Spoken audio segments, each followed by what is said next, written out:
Taller, ¿cómo están? Les mando un saludo de mi parte.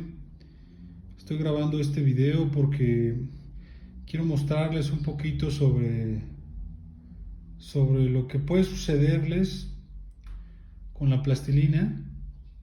Hoy me encontré con esta pieza en el suelo porque se deslizó de la esfera de madera que tenía, y la superficie de la esfera es tan lisa, tan tersa, que la plastilina hizo un desplazamiento y se cayó. Es la segunda vez que me pasa con esta pieza. Ya van 2 veces que se cae y se ha dañado bastante. Entonces, ahora ya empecé a resanar un poco, a recuperar un poquito el modelado. Y bueno, pues les quiero mostrar un poco cómo lo hago y que la vean cómo está. Si se fijan aquí el golpe, miren, aquí se ve cómo cayó, y las alas estaban, pues tenían un modelado un poco más fino y ahorita ya se perdió. Entonces eso pues dificulta un poco, porque en lo que te estás acostumbrando al trabajo de la pieza y al ritmo de tu pieza, ya que la estás trabajando y de pronto tienes este tipo de accidentes, pues es un poco frustrante. Pero para serles franco, es parte del oficio. Hay que aprender a soltar las piezas y a entender pues que no todas se van a lograr, ¿no? En el caso de esta, estoy de necio porque no, por ejemplo, una de las cosas que tiene más trabajo es el rostro. Entonces el rostro no se dañó tanto, casi prácticamente no le pasó nada. Entonces, pues tengo que reparar algunas fisuras, algunas ranuras, otro tipo de cosas que que, que sí son rescatables, ¿no? Acá tengo la pierna, que es parte de la composición. La pierna, por ejemplo, también, si se fijan, el pie está completo. Entonces, puedo usarlo porque está completo el pie. Si no fuese el caso, entonces sí lo desechaba. Cuando la pieza se daña, ya demasiado, pues entonces a lo mejor sí. Si se te cae la pieza y se destruye, o se te pasó la humedad y se destruye, o explotó en el horno y las piezas son muy pequeñas, a lo mejor sí lo más racional es desecharla. Pero mientras la pieza se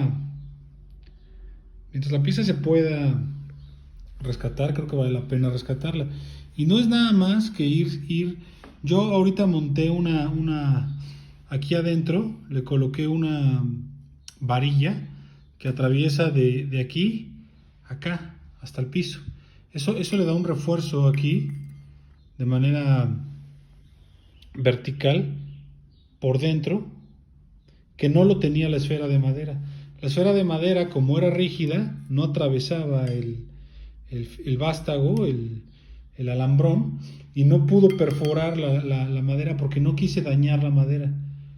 En realidad lo que no quise fue perforarla, pero lo que me costó fue que la pieza se desplazara por el calor que está haciendo y se fue al piso, ¿no? Entonces ahora no voy a cometer el mismo error. Ya puse aquí adentro una varilla, y la extensión de apoyo es mucho más amplia y es muy pesada. Entonces todo este bloque es muy difícil que colapse junto con la pieza. Ahora, ya que tengo esta situación, pues puedo aprovechar para, por ejemplo, hacer una composición nueva. Aquí tengo otra pieza, es la que estuve modelando, la que iniciamos en los videos, ¿se acuerdan? Esta, por ejemplo, la tengo en esta posición, y lo que quería trabajar era el rostro, trabajar las manos, y ver si podíamos hacer un pequeño tutorial con ella. Pero existe la posibilidad de poderla integrar aquí como parte de la composición. A lo mejor lo que se podría hacer es montarla junto con él y obtener una pieza, pues a lo mejor un poco más complicada, a lo mejor un poco más, con más figuras, y el tema podría variar. Pero siempre es padre tratar de hacer una composición con dos piezas e integrarlas, sobre todo si son de figura humana. Bueno, vamos a ver que voy a adelantar un poco y vuelvo a editar el video para que se vea la pieza completa y se vean las reparaciones. Bueno, voy a seguir con el video que habíamos acordado.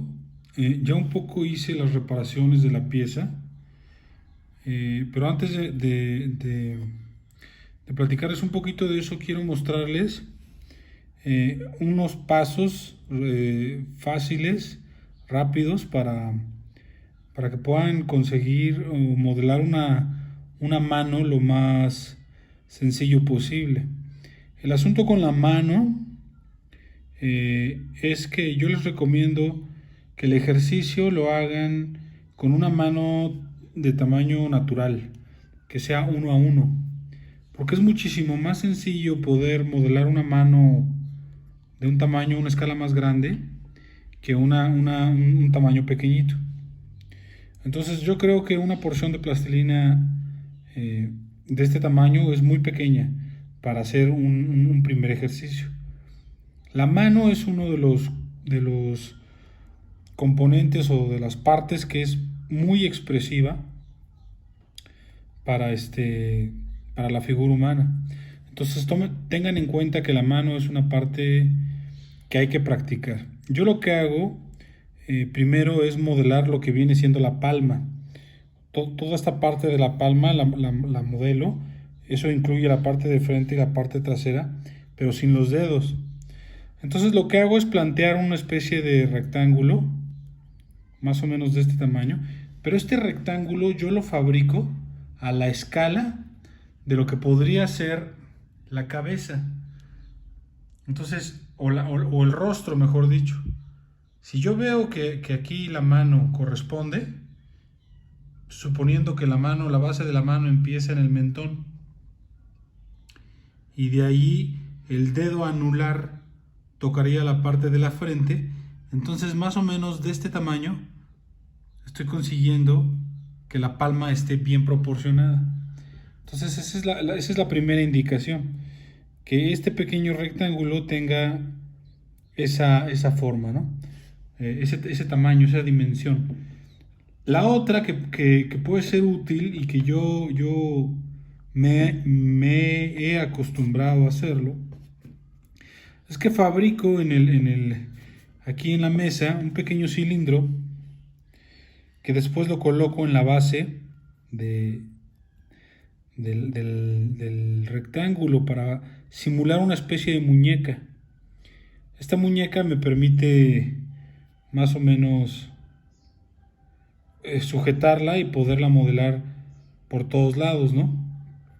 Bueno, una vez hecho ese asunto, lo que empiezo a hacer es decidir si esta es la mano derecha o es la mano izquierda. Dependiendo si es la mano derecha, el pulgar saldría de esta zona, y si es la mano izquierda saldría de esta zona. Entonces vamos a hacer una mano izquierda. Lo que voy a hacer es añadir una pequeña porción en forma de cápsula, así. Voy a añadirla para que me dé la sensación de que es la mano izquierda. Todo este asunto sin anatomía es un planteamiento. Es exactamente lo mismo que hacemos cuando hacemos una pieza para plantear la posición o la composición. Aquí, por ejemplo, tengo esta que está muy escueta. Ahí está marcada, pero está proporcionada y ya tiene una posición definida. Pero si yo quisiera cambiar la posición de esta figura, todavía me es posible porque no tiene el nivel de detalle que tiene esta. Esta sería mucho más delicado hacerle un cambio porque ya tiene mucho trabajo, mucha anatomía. Entonces es mejor hacer los cambios aquí que hacer los cambios acá. Vuelvo a la mano.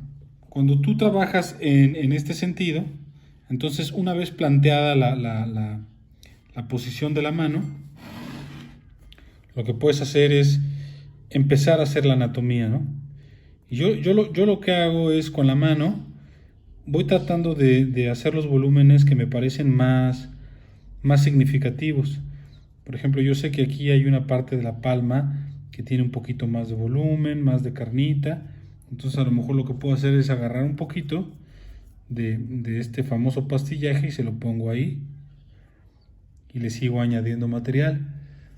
Al mismo tiempo, por ejemplo, una cosa que a mí me ayuda mucho es ver mi mano.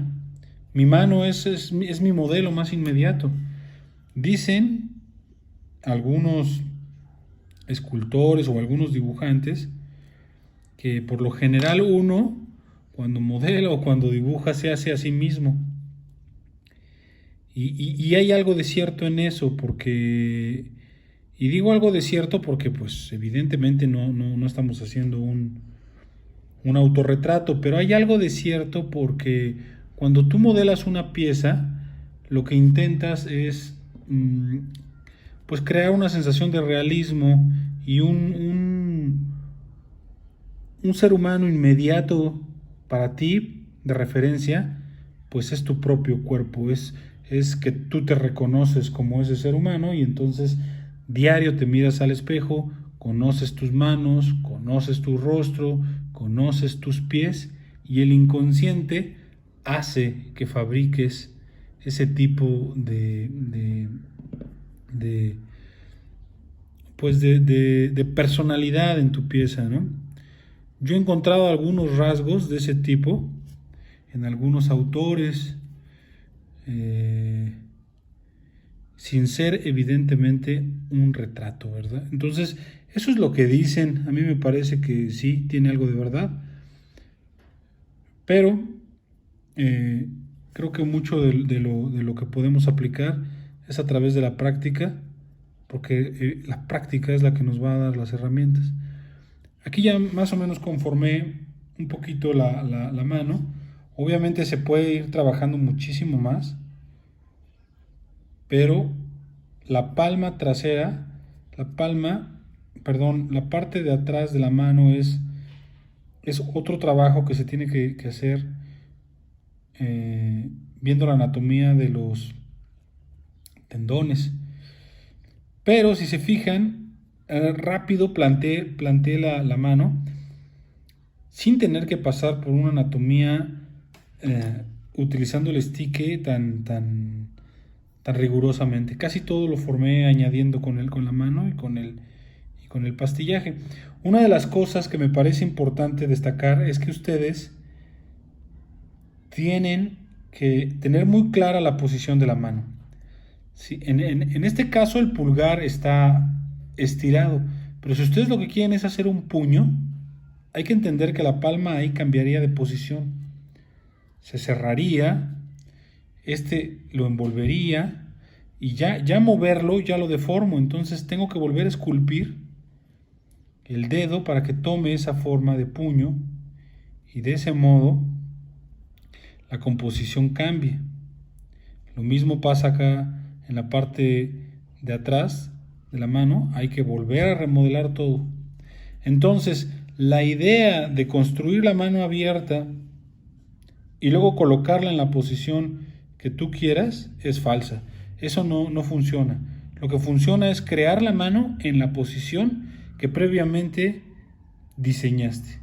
Hay que tener un plan, una estrategia. Y esto se aplica en la escultura de manera rigurosa.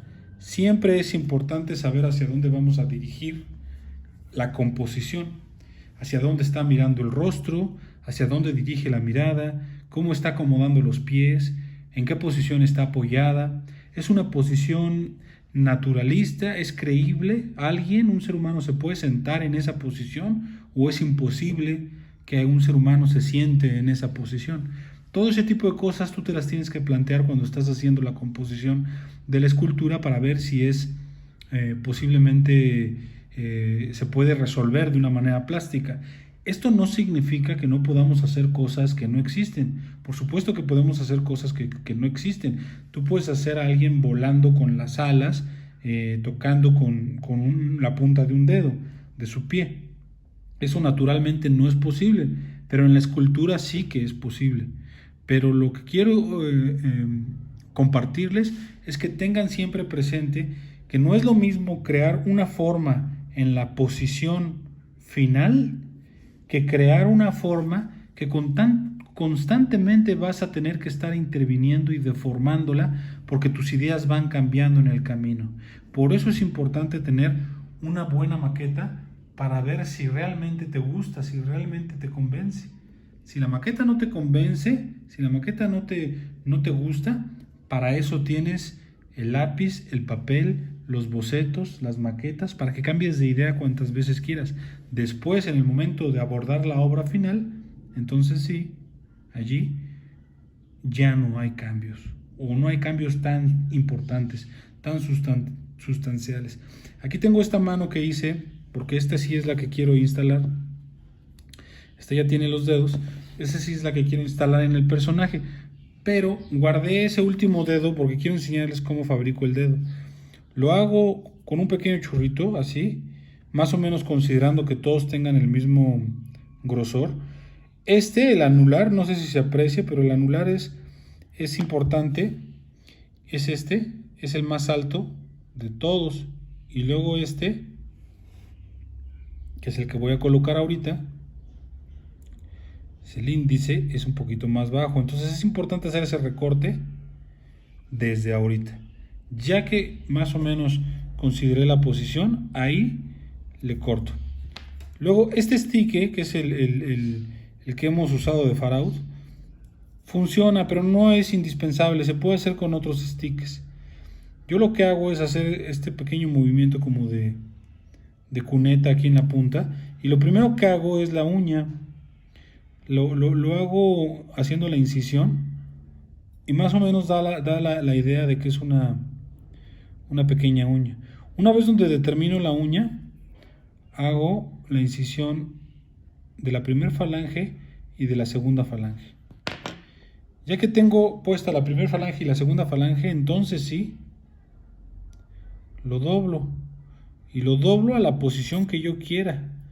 Esto es importante porque si ustedes no lo hacen ahorita, después de formarlo, después de cambiarle la posición, se va a deformar. Entonces decidan bien cómo está colocado el dedo.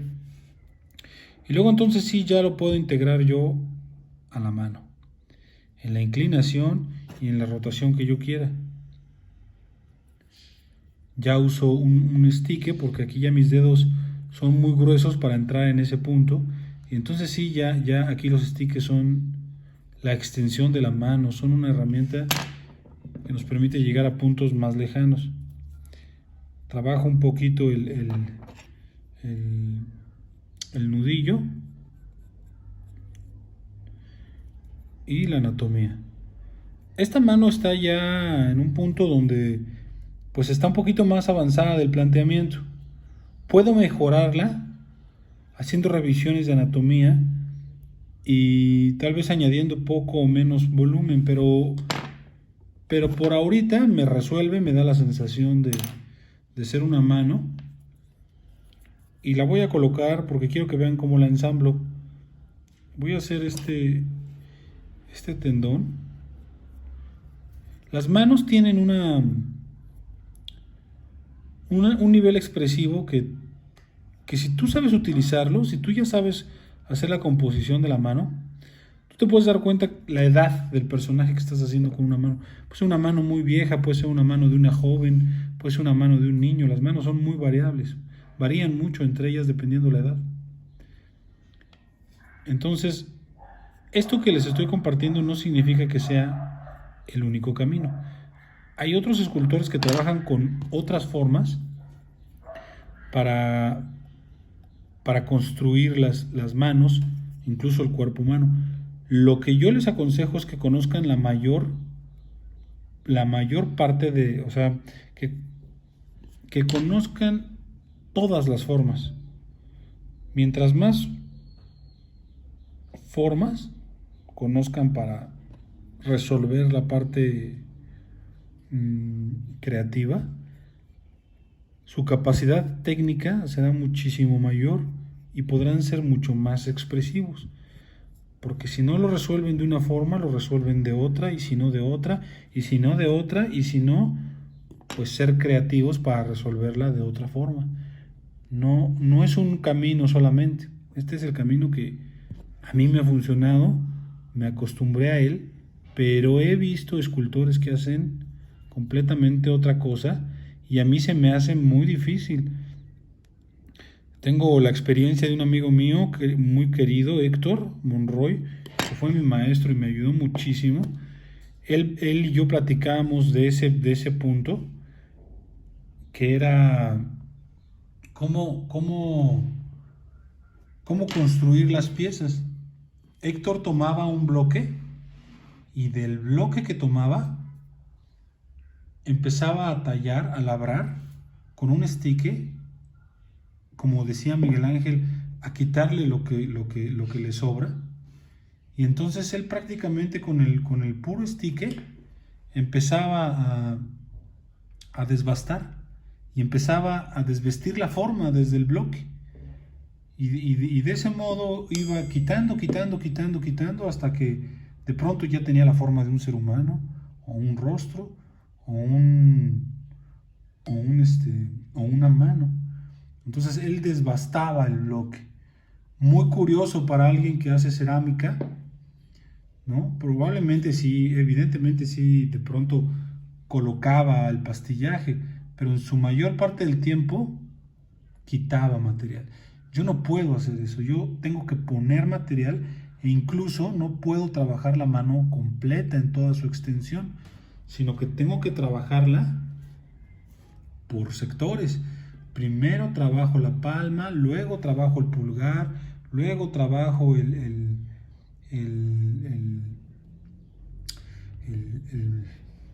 hueso, o sea, lo hago de manera sectorizada.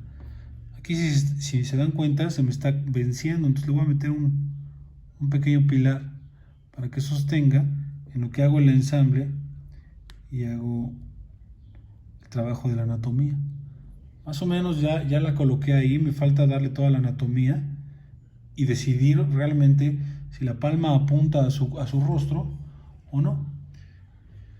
Pero ya la coloqué ahí un poco, ya se puede ver más o menos la figura como ya tiene una forma, ya está más integrada. Si se fijan, ya reparé lo que se había roto, ya lo cerré aquí, el hombro, los pájaros los tuve que volver a rehacer. Algunas plumas les faltan trabajo, pero ya no se ve rota la pieza, ya se ve completa, y poco a poco así se va creando la composición. Bien, por último quiero explicarles un poco más detallado, porque puede ser que a alguien le sirva, la manera en la que se construye una parte de la pieza. Me refiero labrándola, como esto que les contaba de mi amigo. Tú lo que haces es hacer el bloque con determinada forma, y luego en el bloque tú, a manera de dibujo, vas a plantear los dedos. Aquí, por ejemplo, ya hay 1, 2, 3, 4. Me faltaría el pulgar. Entonces voy a colocar el pulgar más o menos a esta altura. Ese planteamiento, a partir de ahí, yo voy a empezar a quitar. Entonces lo que hago es ir quitando el material que yo considero que sale sobrando.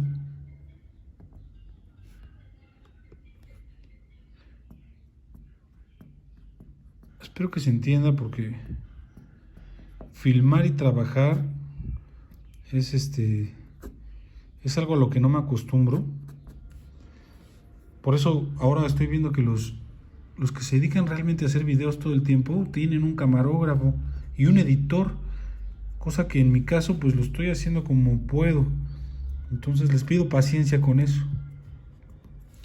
Ya se dieron cuenta cómo aquí empiezo a formar la mano, labrándola. Entonces, este sistema, pues es un sistema que te permite trabajar de forma global. Te permite ver la mano desde un punto de vista total.